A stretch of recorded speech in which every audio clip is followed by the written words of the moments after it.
Pilipino. Ibig sabihin, hindi ito dapat sinasampahan ng inspeksyon at kinukuhanan ng mga gamit tulad ng bag na nakita sa video nito na sinungkit ng mga Chino mula sa isang bangkang inilayo sa BRT Sierra Madre. Naka-light body armor at helmet din ang mga China Coast Guard at may dalang mga kutsilyo, sipat, machete, balakol at mga baton. May malakas din sirena at gumamit din sila ng nakabubulag na strobe light. May sundalong Pilipino rin na naputulan ng lalaki.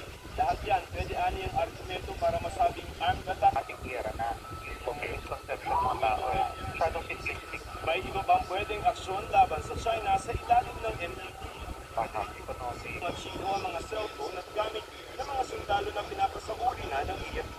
Maaaring ikaw magiging ng danos ang Pilipinas para sa mga linakaw at sinirang gamit ng China Coast Guard mula sa mga sundalong Pilipino. Pwede raw yan sa ilalim ng United States or getting that. Nang tanongin ng media ang Chinese kung nasaan ang mga armas, sinabi nitong ginawa lamang nila ang mga kinakailangang hakbang na naaayon umano sa batas para pangalagaan ang kanilang sovereignty. Sa Yumin, may mga namata namang barko ng China sa dagat na sakop ng Balabac, Palawan, kabilang ang dalawang warship. Lumutang din sa video kung saan harapang itinataboy ng China Coast Guard ang mga sundalo. Isang frigate at isang replenishment oiler ng Chinese People's Liberation Army Navy ang dumaan sa loob ng 12 nautical mile territorial sea ng Pilipinas sa Balabac, Palawan. Na-videohan yan malapit sa Onok Island. Naminisip ko na kapitan ng lansya ay bigla na din nagkaso din ng plastic towards them siguro na it is still a Philippine territory. Kinumpirma ng Armed Forces sa Philippines ang pagdaan sa bilang ang mga warships ng ibang bansa. Dumaan ang mga Chinese warships sa Balabac nitong June 19, 2 araw matapos harangin, ibitin at kalagkarin ng China Coast Guard ang mga inflatable boats ng Philippine Navy sa Ayungin Shoal. Pero bago pa ang insidente yan, ay pinaputol ng hinlalaki ng isang sundalong Pinoy na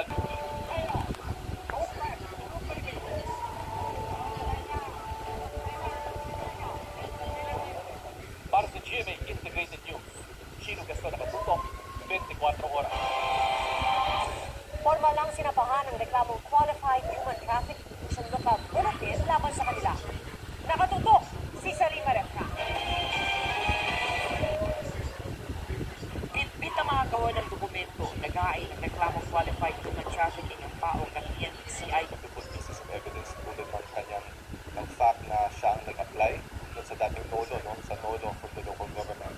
Lumabas din ang kanyang involvement doon sa lesser company. Pangalan niya, nalulutang sa mga sabi-sabi mo. Big money laundering cases in Gabor, pati officers at incorporators ng Baofu Land Development, Hongshen Gaming at Sunyuan Technology. Inireklamo rin si dating Technology and Livelihood Resource Center Deputy. That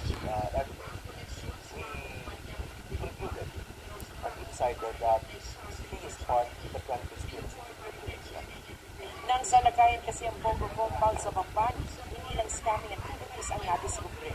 May na-rescue rin biktima umano ng pananakit at human trafficking.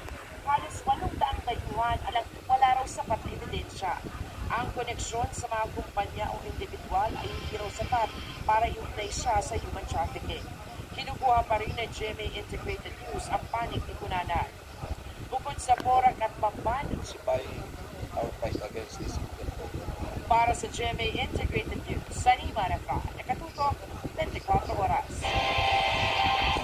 Ayon naman sa abogado ni Dennis Cunanan, hindi pa sila makapagkomento dahil hindi pa nila natatanggap. Kumpare, ito kaya sa aking eksklusibong pagtulong.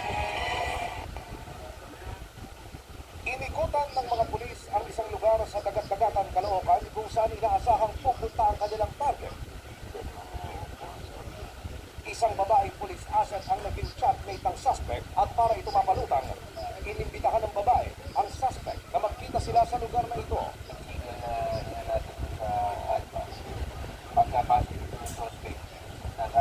We have 3 warrants of arrest. We have 1 for rape, we have 1 for attempted rape, and the last one is lascivious conduct.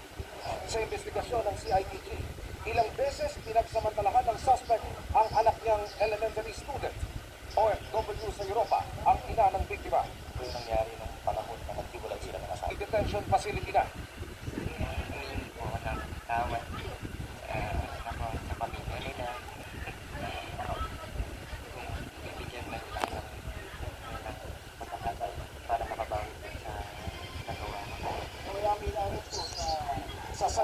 Monte Bulacan naman, dadakit din ng CIDG ang warden sa kasong acts of lasciviousness.